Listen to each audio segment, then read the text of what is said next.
este país, el de los vascos. Una tierra de contrastes, una tierra de bellezas singulares, una tierra para ser vivida y disfrutada. Una tierra de contrastes, sí, en lo que al paisaje se refiere, pues lo componen 3 territorios históricos con distintas orografías. 3 territorios históricos similares, pero a la vez tan distintos que tienen sus propias características y realidades. Guipúzcoa, el territorio del alma errante, como el de tantos y tantos hombres que, salidos de sus entrañas, se hicieron a la mar en busca de prosperidad, fama y gloria.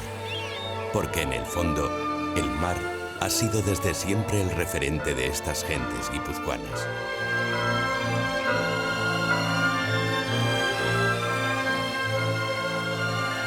Grandes joyas de la naturaleza y grandes obras de los hombres que, a veces por amor a Dios, a veces por amor a ellos mismos, levantaron iglesias, basílicas, palacios, y que supieron en esta tierra construir alrededor de una bahía, la de la Concha, una ciudad que no solo es mágica por su belleza, sino por su simbiosis con el mar que la abraza y acaricia. Sería un donostiarra, Eduardo Chillida, quien mejor supo plasmar esa realidad en su obra El peine del viento, una escultura que se ha convertido, sin quererlo, en el icono del arte vasco del siglo XX. Y el interior de Guipúzcoa no desmerece a su costa. La orografía agreste y compleja, la quietud de su tiempo y la belleza de su paisaje encandilan a quien por aquí mora o transita.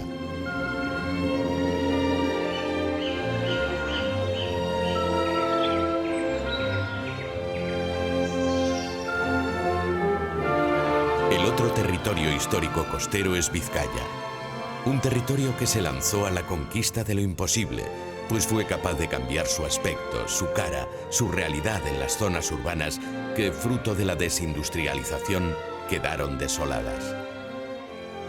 Vizcaya y su capital, Bilbao, se lanzaron a la conquista de lo imposible cuando sus gentes creyeron que todo era posible, y en ese afán aventurero y emprendedor de su carácter, levantaron un nuevo templo, esta vez para el arte, que se ha convertido en el edificio más importante del siglo XX. Es el Museo Guggenheim de Bilbao.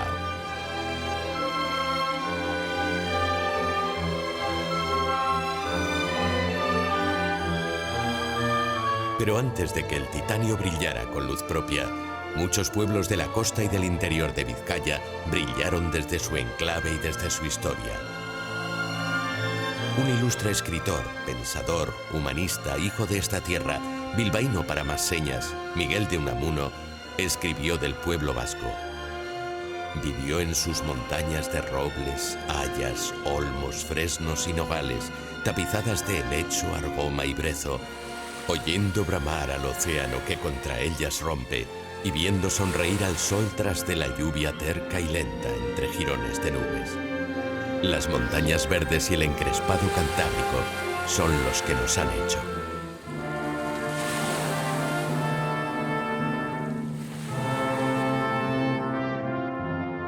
Hay un territorio histórico más, Araba, Álava, la luz que emana desde el interior. Desde aquí y en adelante vamos a descubrir esa luz que tiene el interior de Euskadi, la luz que desde Álava emana para iluminar una tierra en la que los humanos dejaron sus huellas desde que el mundo conocido empezó a serlo.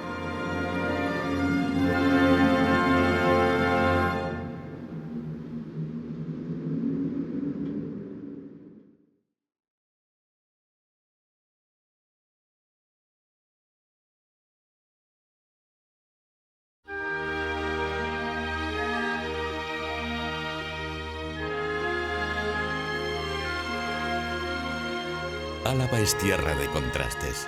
Su orografía, la diversidad de sus paisajes y su clima hacen de ella una tierra única y singular. Vamos a hacer un viaje por esta tierra alavesa. Un viaje para conocer esa Álava que ha forjado el paso inexorable del tiempo y transitar por los lugares que solo el trabajo abnegado y silente de siglos, milenios quizás, ha podido crear. Contra lo que mucha gente pueda pensar, Álava es tierra de montaña. No en vano la atraviesan 3 cadenas montañosas. La más septentrional fija los límites entre Álava y los valles atlánticos de Guipúzcoa y Vizcaya. Entre estas sierras del norte y una segunda línea de montañas que atraviesa la zona media del territorio, se extiende una planicie denominada Llanada Alavesa.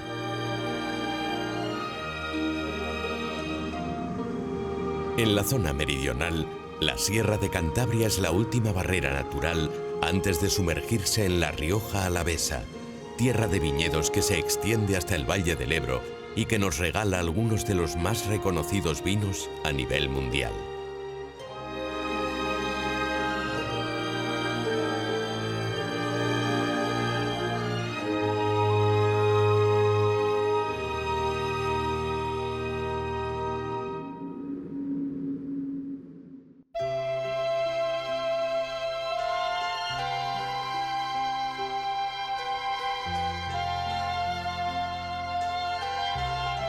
La gran diversidad de paisajes está bien representada aquí por enclaves y parques naturales.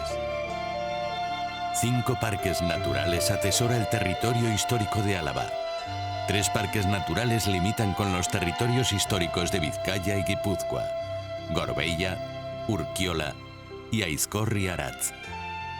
Los otros 2 son Valderejo e Izki y se caracterizan por acoger importantes especies animales y vegetales entre una naturaleza espectacular por su belleza y exuberancia, y ofrece al visitante paseos espectaculares, como los que recorren el desfiladero del río Purón y Corres.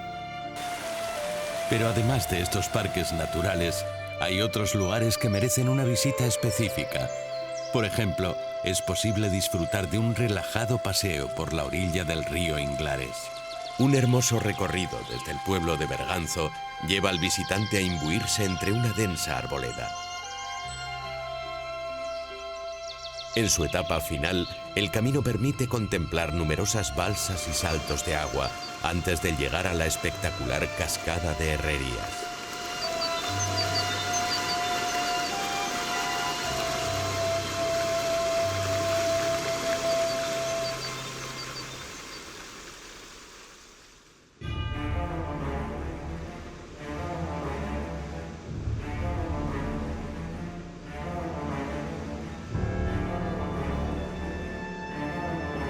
Porque Álava es tierra de agua también. Algunas de las más espectaculares cascadas de la geografía vasca están aquí.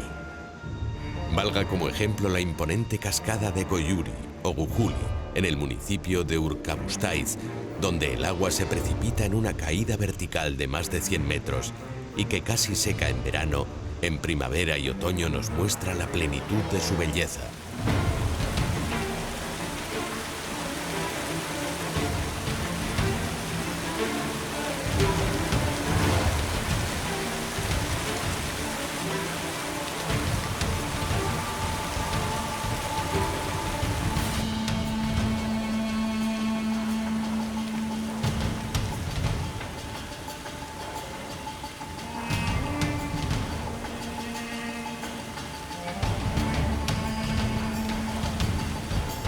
El río Nervión, río importante ya que atraviesa Vizcaya dejando vida e historia viva de Bilbao y sus municipios aledaños, es en realidad un río alavés.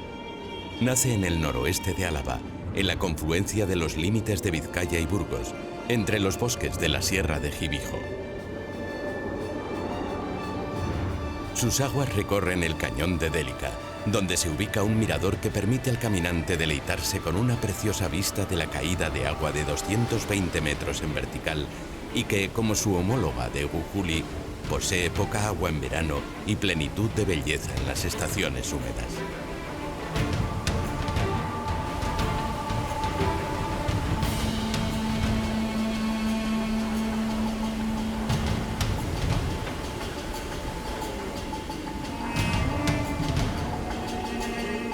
Pero si los saltos de agua son algo espectacular, el viaje hasta aquí es, desde cualquier punto de vista, maravilloso. El ascenso se desarrolla por una sinuosa carretera, la que conduce al puerto de Orduña. tradicional puerto de ascenso en las vueltas ciclistas, nos permite entender curva a curva cuán elevada está la meseta castellana.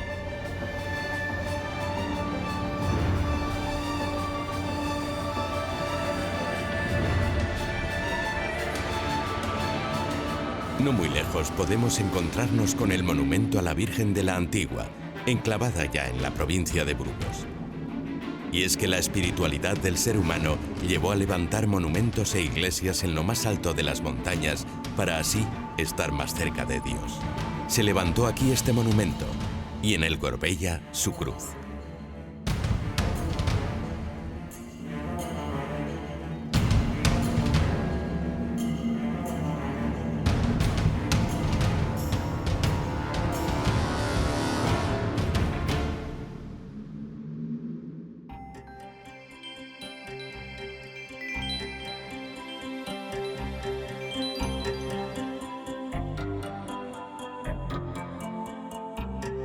El viajero, siempre interesado, quiere descubrir cuán antigua es la civilización del lugar por el que transita.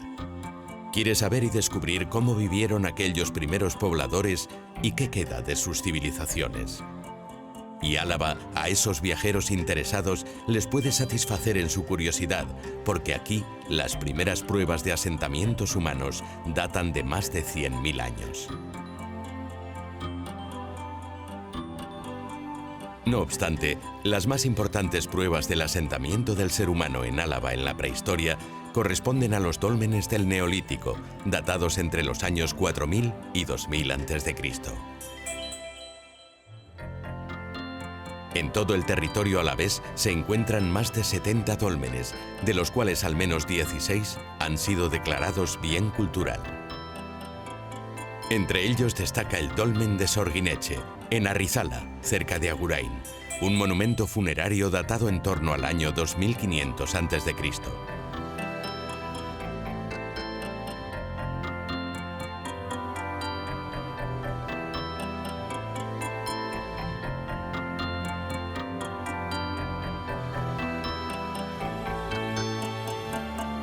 Más al sur, en el municipio de El Villar, en La Rioja alavesa, se halla el denominado Dolmen de la Chabola de la Hechicera, que, descubierto en 1935, alumbró restos humanos y numerosos objetos que actualmente se encuentran custodiados en el Museo del Poblado de La Hoya, en La Guardia.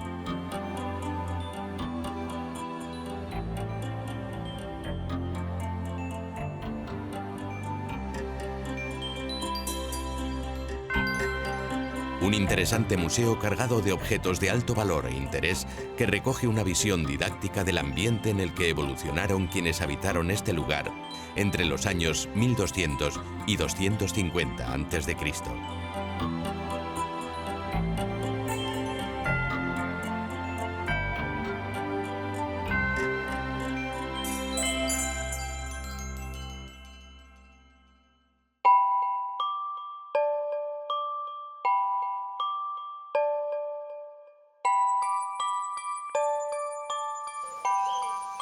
El poblado que da nombre al museo es uno de los yacimientos arqueológicos más importantes de la comunidad autónoma vasca. El primer asentamiento data del siglo XV a.C., cuando poblaciones indoeuropeas llegadas del centro del continente contactaron con las culturas megalíticas que existían en la zona de la actual Rioja alavesa.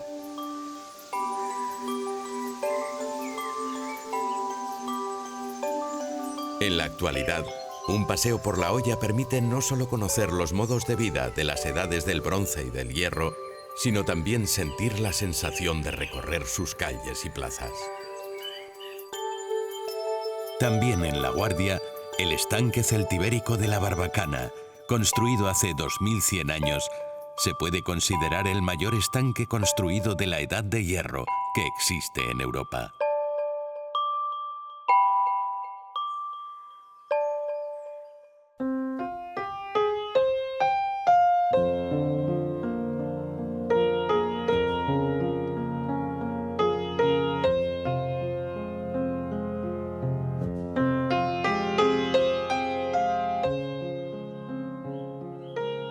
Más al norte, pasando a la llanada, al otro lado de la Sierra de Cantabria, La cueva del Alece, esa impresionante oquedad en la pared vertical de la montaña, se ha convertido en lugar de visita obligada para quienes buscan encontrarse con la fábula y la leyenda. Un lugar mágico en el que, cuenta la leyenda, fue habitado por gentiles, esos seres de la mitología vasca que, dotados de una fuerza sobrehumana, lanzaban piedras de gran tamaño. A ellos se les atribuye la construcción de dólmenes. ¿Quién sabe si los dólmenes que están al otro lado de la sierra fueron piedras lanzadas por ellos? Sean ciertas estas historias o no, este enclave no deja de ser un excelente lugar para visitar y disfrutar de su entorno y su historia.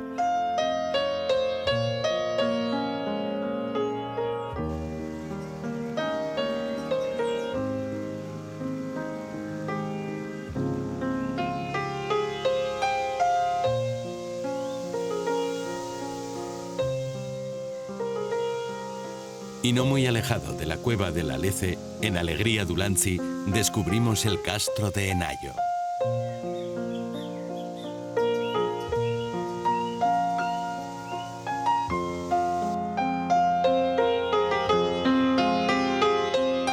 Ubicado en la colina homónima, se trata de un poblamiento fortificado ocupado por celtas y otros habitantes procedentes del centro de Europa.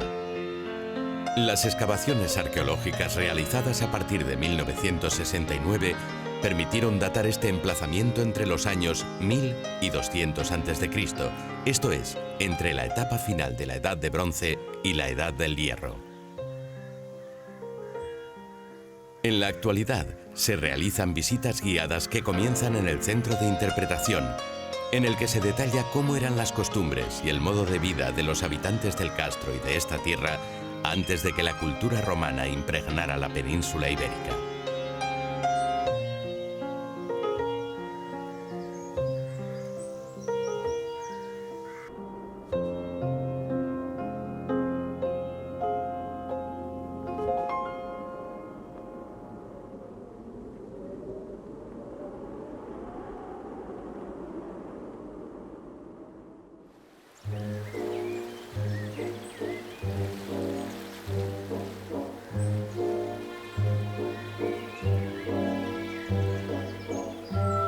La paulatina romanización de Álava comenzó en torno al siglo I a.C., cuando tribus prerromanas de autrigones y verones asentados en el territorio solicitaron ayuda a Pompeyo frente a Sertorio. Y los viajeros que por esta tierra busquen conocer esta época de la historia, en estas tierras encontrarán restos de importancia que así lo acreditan.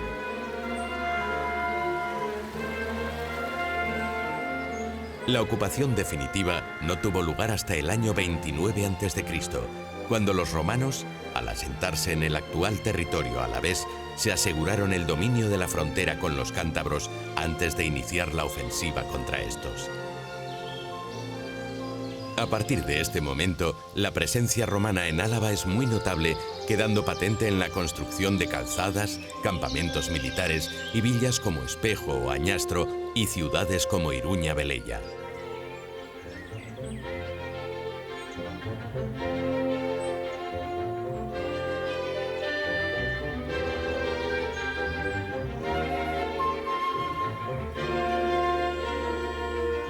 Situada entre Villodas y Trespuentes, se trataba de un gran poblado indígena que los romanos convirtieron en una ciudad notable y próspera. Así lo indican los restos de casas y edificios públicos que han llegado hasta nosotros. En Iruña Velella pudo haber incluso establecimientos de teatro y termas situados en las terrazas del suroeste.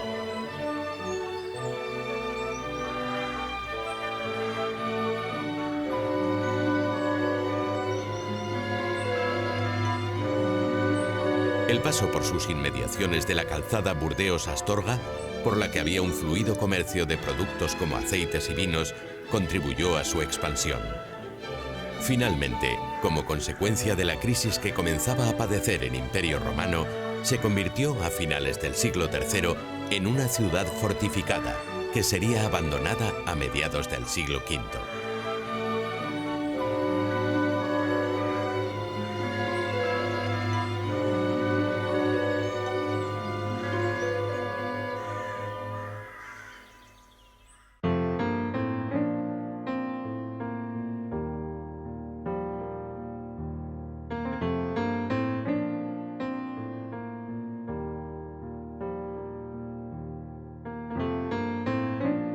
Todo esto se puede ver, descubrir y admirar en este territorio repleto de sorpresas y enigmas para que viajeros y viajeras desvelen y descubran en su camino lo que la acción del género humano fue dejando con el tiempo antes de nuestra era. Enigmas que el tiempo nos dejó y que hemos ido descifrando. Pero si de entre todos ellos hay uno que destaca por lo espectacular de su realidad, su ubicación y su finalidad, ese es sin duda la necrópolis altomedieval de las tumbas de Santa Eulalia. Más de 300 enterramientos antropomórficos excavados en la roca que se encuentra en la finca de Nuestra Señora de Remelluri. Visitar este lugar enclavado en un paisaje de extraordinaria belleza, como es el del viñedo alavés, es encontrar otro de los enigmas que el tiempo en esta tierra nos dejó y que fascina y sorprende a partes iguales.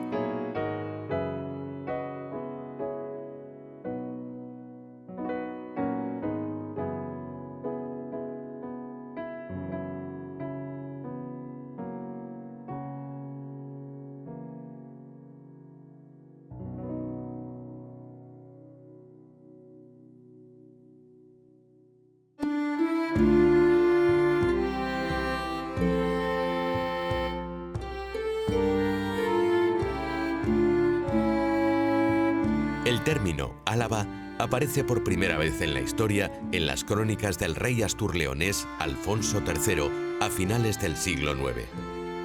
A lo largo de la etapa medieval, Álava era un territorio de frontera, objeto de continuas disputas. Las contiendas entre los diferentes reinos quedaron reflejadas en fortalezas y castillos emplazados en montes y colinas, sobre todo en la frontera del Ebro. Fue sucesivamente un espacio de incesante lucha entre el Islam, Asturias, León, Castilla y Navarra.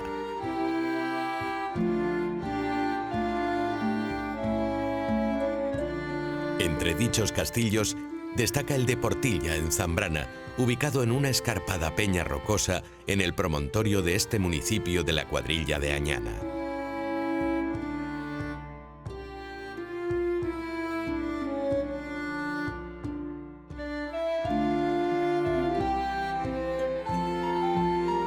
Fue posiblemente construido en la primera mitad del siglo XI por el monarca pamplonés Sancho Garcés III o por su hijo García Sánchez III, convirtiéndose con el tiempo en un importante enclave defensivo.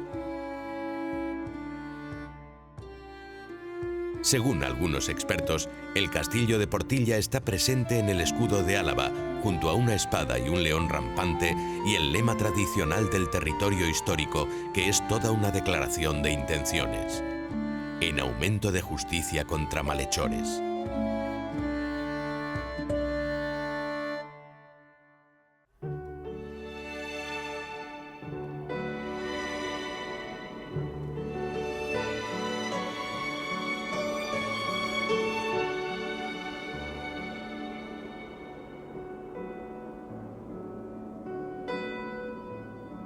Los viajeros que, interesados del patrimonio medieval, visiten esta tierra, descubrirán que el cristianismo dejó una profunda huella en el patrimonio de la Álava medieval.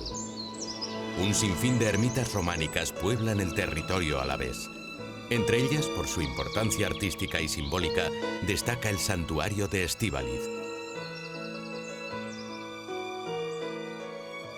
Comenzada a construir en el siglo XII, acoge la imagen románica de la Virgen de Estíbaliz, patrona del territorio histórico de Álava. En un entorno natural que invita a la paz y la contemplación, todavía hoy se puede disfrutar de su hermosa arquitectura. Otras ermitas menos conocidas pero cargadas de enigmas que el medievo dejó por Álava merecen también una visita. Santa María de Tuesta en Valdegovía destaca por su monumental portada sur. Gaceo y Alaiza en la Llanada permiten descubrir unas enigmáticas pinturas, tanto por la interpretación de su contenido como en parte por una cronología discutida por los especialistas.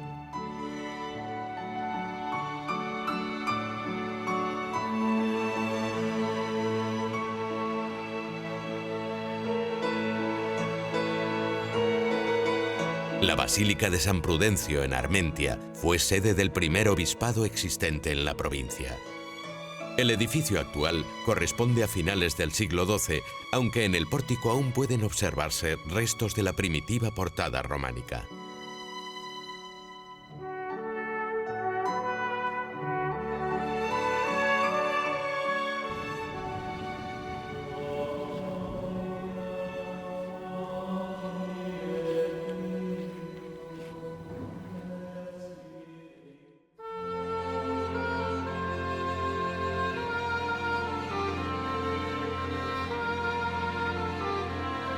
Era la época de las ciudades amuralladas que todavía hoy se conservan en algunas localidades. Antoñana, situada en la montaña alavesa, ha integrado sus antiguas murallas en las viviendas del pueblo, aprovechándolas como parte de sus muros interiores. Forma así un curioso conjunto en el que destacan una de las antiguas puertas y una torre o cubo de planta circular.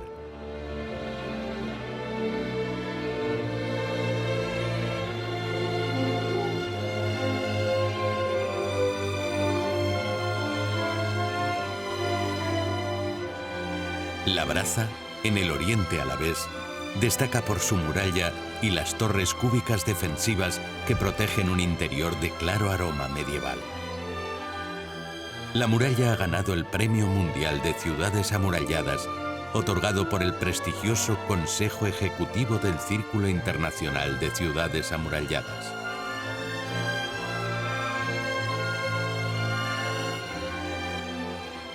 Salinillas de Buradón, perteneciente al municipio de La Bastida, en La Rioja alavesa, es otro ejemplo del legado medieval en nuestro territorio. La villa, fundada por Alfonso X el Sabio en 1264, fue desde entonces la guardiana del paso del Ebro hacia la llanura riojana, justo por donde el desfiladero de las Conchas de Haro recibe al río, abriéndole una puerta entre los montes Obarenes y la Sierra del Toloño.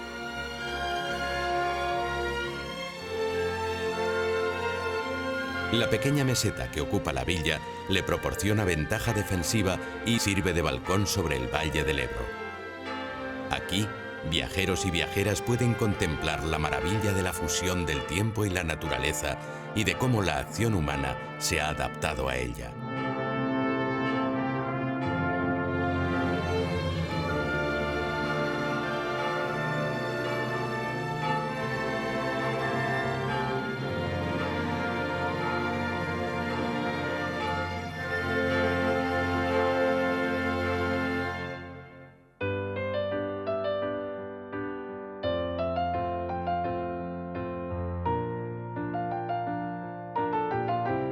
Y el Ebro, una vez se adentra en tierras a caballo entre Álava y La Rioja, va dejando tierras de vino y arte. Muy cerca del cauce del río, elevada sobre un altozano, La Guardia conserva aún la estructura medieval de su edificación.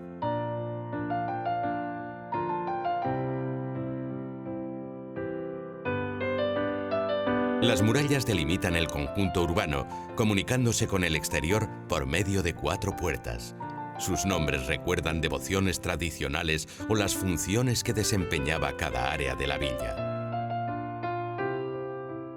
Desde ella es posible contemplar impresionantes vistas, con viñedos, pueblos y bodegas modernas y tradicionales abrazadas por la mirada de la Sierra de Cantabria.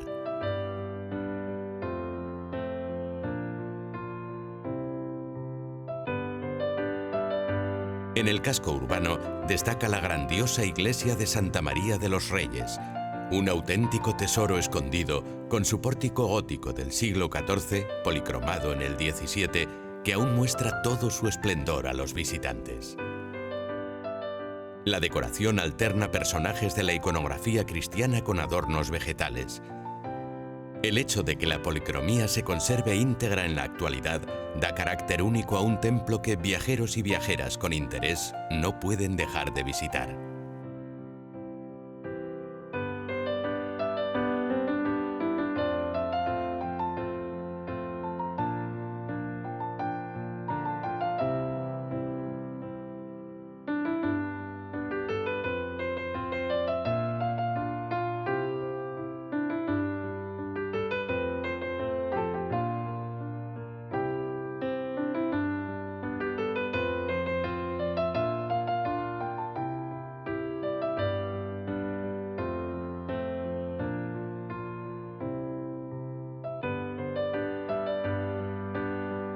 No muy lejos de La Guardia, Urizarra, la antigua Peñacerrada, es otro ejemplo de villa medieval bien conservada. Situada en un cruce de caminos de gran importancia estratégica, es la puerta hacia la Sierra de Cantabria y la Rioja Alavesa a través del puerto de Herrera, desde el que en días claros es posible observar toda esta comarca hasta la Sierra de la Demanda.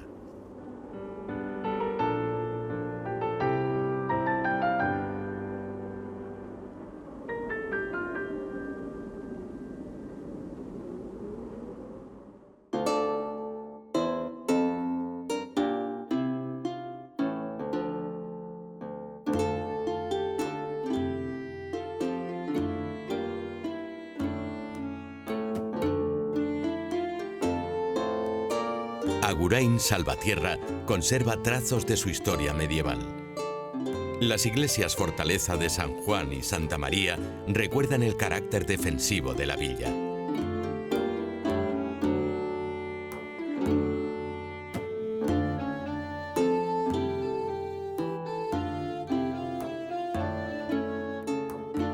El casco histórico incluye un buen número de edificios señoriales.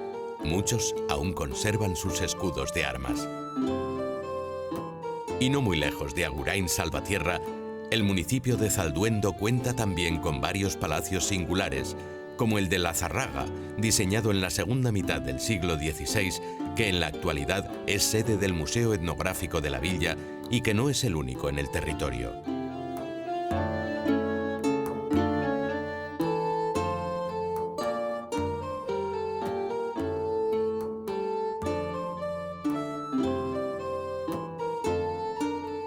Arciniega cuenta con un renombrado museo etnográfico desde 1984. La visita permite conocer los modos de vida tradicionales de la comarca a lo largo de los siglos XIX y XX. Herramientas agrícolas y artesanales, objetos de la vida cotidiana, espacios, vestimentas, comida, deporte, religiosidad, taller de vehículos e incluso medios de entretenimiento, como el cine primitivo.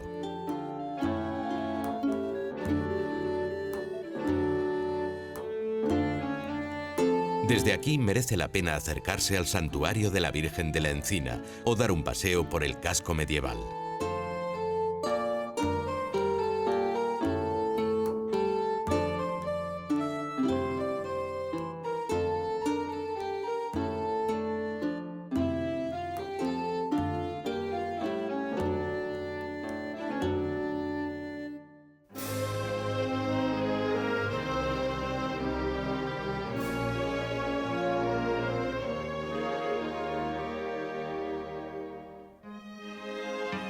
Cerca de Arciniega se puede visitar el Palacio de los Ayala, que es de estilo gótico, fue construido en el siglo XIV y en su día fue residencia de este importante linaje alavés. Conforma el denominado Conjunto Monumental de Quejana, con la iglesia y el convento de San Juan Bautista y la capilla Torre de la Virgen del Cabello, que acoge actualmente un museo de arte sacro. A este linaje perteneció uno de los más destacados personajes de la historia de Álava, el canciller don Pedro López de Ayala. Vivió una vida apasionante entre los siglos XIV y XV, siendo conocido no solo por ser consejero de los reyes de Castilla, sino también poeta, diplomático, historiador y militar.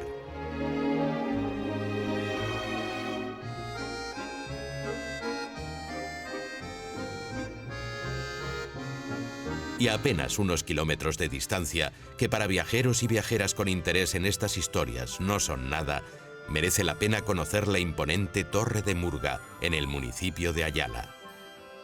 Fue construida en el año 1272 y hoy está envuelta parcialmente por un palacio que se levantó en el siglo XVI.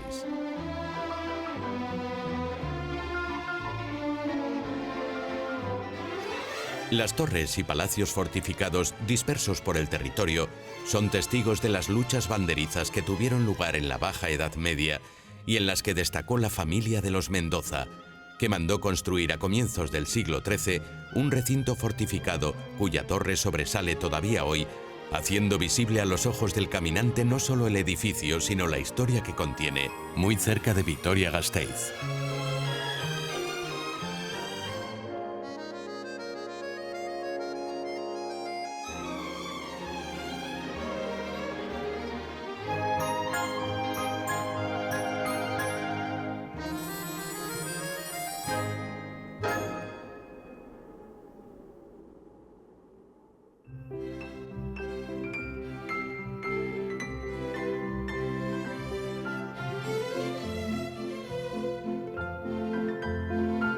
Y es que el patrimonio medieval del territorio alavés es largo e importante. Mucho es el legado que viajeros y viajeras pueden disfrutar en esta tierra.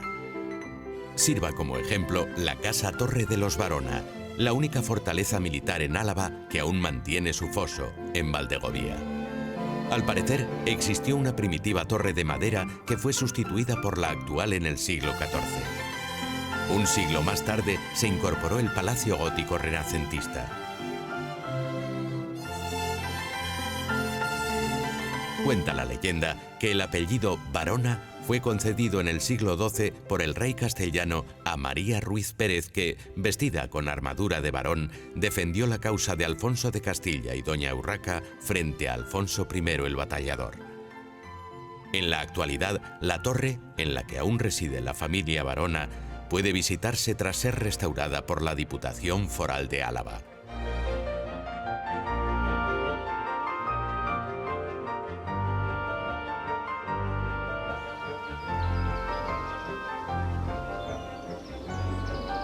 Y en Iruña de Oca, la familia que da nombre al pueblo mandó construir en el siglo XIII otra casa-torre.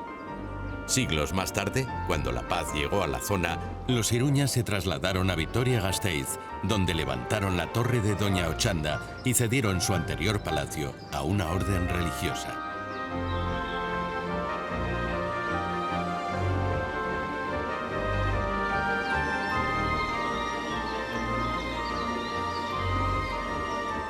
Se construyó entonces allí el monasterio de Santa Catalina, que preservó la casa-torre, erigiendo además una iglesia aneja con un claustro. En 1835, la desamortización de Mendizábal obligó a los monjes a abandonar la propiedad, que quedó totalmente abandonada. Por fin, en 1999, el ayuntamiento recuperó la zona para transformarla en un jardín botánico que vio la luz en 2003. Historia y naturaleza se funden en este delicioso paseo en el que se pueden observar más de 500 especies vegetales traídas de todas las partes del mundo y que se conservan en perfecto estado gracias al microclima propio del lugar. Un verdadero lujo para la vista y los sentidos, que fue escogido como primer parque estelar Starlight del mundo en 2015, ya que es un espacio magnífico para llevar a cabo observaciones astronómicas.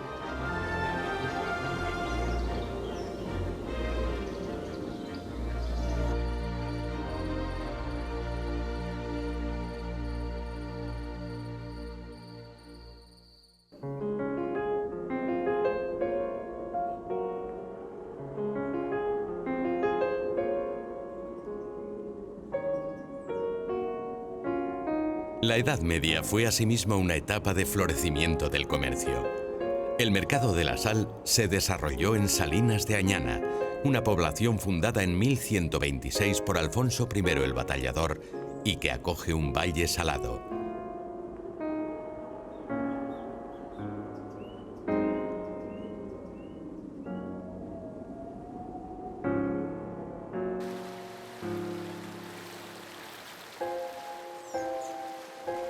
Y quien descubre este enclave siempre se pregunta, ¿cómo es posible que aquí, tan lejos del mar, haya unas salinas de tal importancia? Pues la respuesta la obtendrán en la visita guiada que descubre a viajeros y viajeras los enigmas de estas salinas y de su propia historia.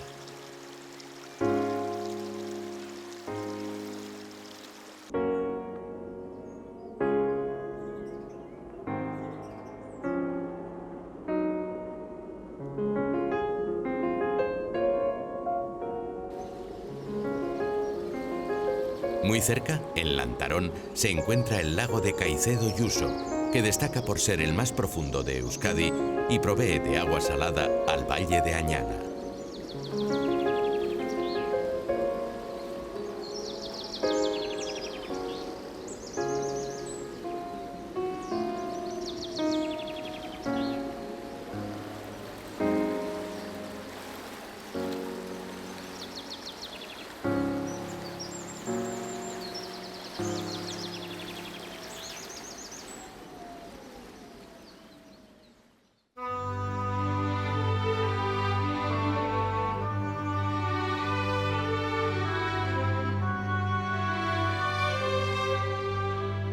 De entre las localidades medievales alavesas que viajeros y viajeras pueden visitar y disfrutar, destaca la actual capital del territorio histórico. Excavaciones arqueológicas recientes han demostrado que Vitoria, la antigua aldea de Gasteiz, estuvo habitada antes de que en 1181 el rey Sancho VI de Navarra le concediera sus fueros. Todavía hoy, Vitoria-Gasteiz conserva en todo su esplendor los restos de su época medieval. Lugar estratégico y disputado entre los reinos de Castilla y Navarra, hubo de protegerse ante las agresiones, porque en una época en la que no existían ni los estados ni las identidades nacionales tal y como hoy las entendemos, pasó sucesivamente de un reino a otro. Y para defenderse, la ciudad construyó en el siglo XI una muralla defensiva que, tras años de abandono, ha sido recuperada y forma parte de las muchas visitas guiadas al casco histórico que se realizan para las cada vez más abundantes visitas.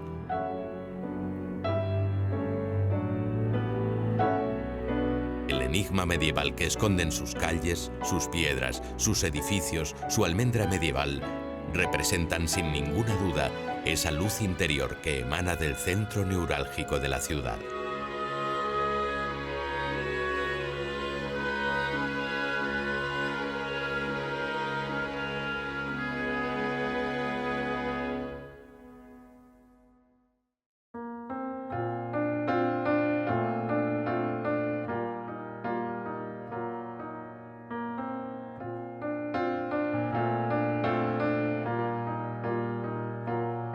La almendra medieval esconde, para ser descubierta por quien la visite, una atractiva arquitectura religiosa gótica bajo medieval con iglesias que conforman las 4 torres, símbolo de Vitoria-Gasteiz. San Pedro, adosada a la muralla, fue construida en los siglos XIII y XIV. San Miguel destaca por ser el guardián de la imagen de la Virgen Blanca. San Vicente es el único ejemplo local de iglesia gótica de salón, con 3 naves de la misma altura. Pero sobre todo en lo alto de la almendra vitoriana sobresale la bella Catedral de Santa María.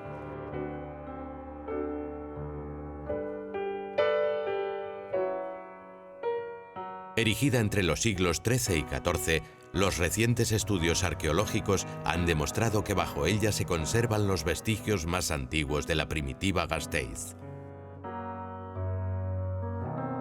Fue colegiata hasta 1862, cuando se fundó la diócesis de Vitoria, que hasta 1950 abarcó las 3 provincias de la actual comunidad autónoma vasca, obteniendo entonces la categoría de iglesia catedral. Su restauración, bajo el lema «Abierto por obras», se convirtió en auténtica imagen de marca de un proyecto muy original que recibió en 2002 el premio Europa Nostra, el galardón europeo más importante en materia de patrimonio cultural. Esta posibilidad que brinda la catedral con su lema «Abierto por obras» ha permitido a miles de personas conocer los entresijos de la construcción de una catedral. Y si aquellos viajeros y viajeras que la visiten han leído Los pilares de la tierra de Ken Follett, podrán encontrar aquí, sin serlo, la base misma de la historia de la novela. No en vano, esta catedral de Santa María ha servido de inspiración al autor galés para escribir su novela Un mundo sin fin, o lo que es lo mismo, la continuación de Los pilares de la tierra, y sirvió de escenario para el lanzamiento mundial del libro.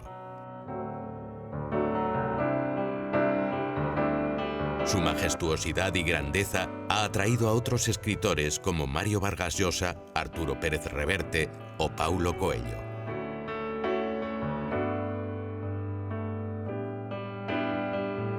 Hoy sigue siendo objeto de trabajos de restauración e investigación, pero el interior del templo ha sido ya terminado, lo que permite a los visitantes disfrutar de un espacio que rezuma historia y espiritualidad por los 4 costados.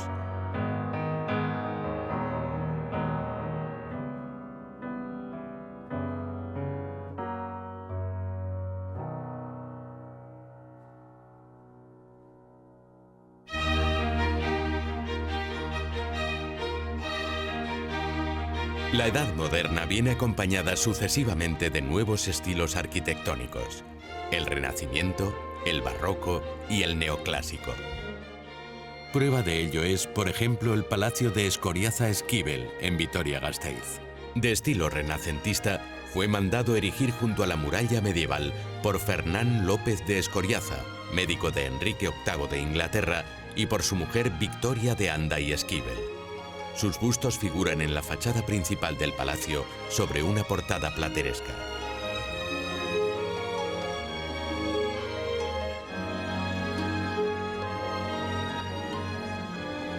Fuera de la ciudad de Vitoria-Gasteiz destaca la Casa Palacio de los Samaniego, en La Guardia, que, construida en el siglo XVII, vio nacer en 1745 al fabulista y escritor ilustrado Félix María de Samaniego, cuyo busto preside el Paseo del Collado de esta localidad.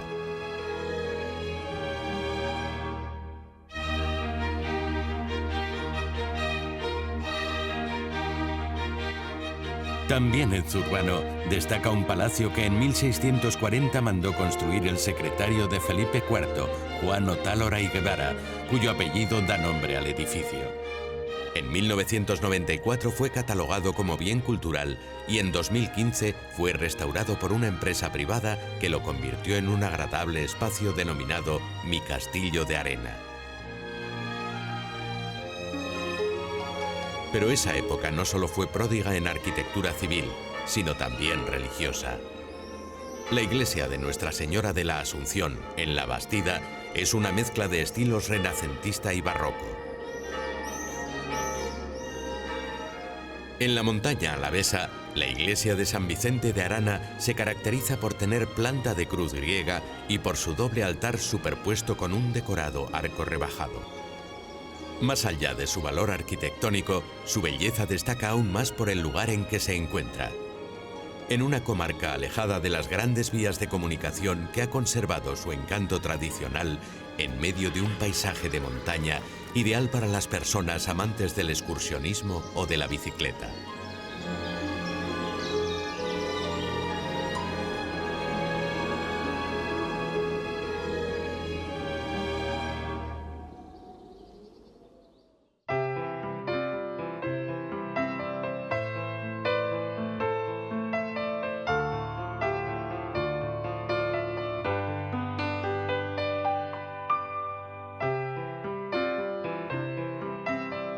Tras dejar muchas huellas del Renacimiento y del Barroco en su casco antiguo, en el siglo XVIII comenzó a salir de sus murallas.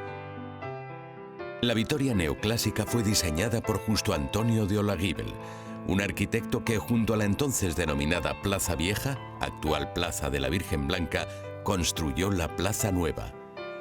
Es un espacio porticado que en una de sus fachadas acoge al ayuntamiento de la capital alavesa. También de Olaguíbel es el Paseo de los Arquillos, un camino de soportales que une la parte antigua de la ciudad con la Vitoria neoclásica en una solución arquitectónica muy original para la época.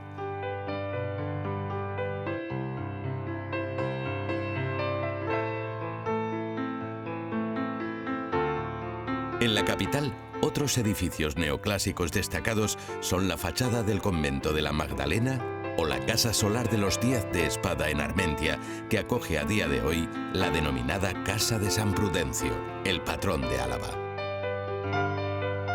Una Álava que a principios del siglo XIX, cuando estos edificios llevaban muy poco tiempo en pie, estaba a punto de entrar en una nueva y decisiva etapa de su historia.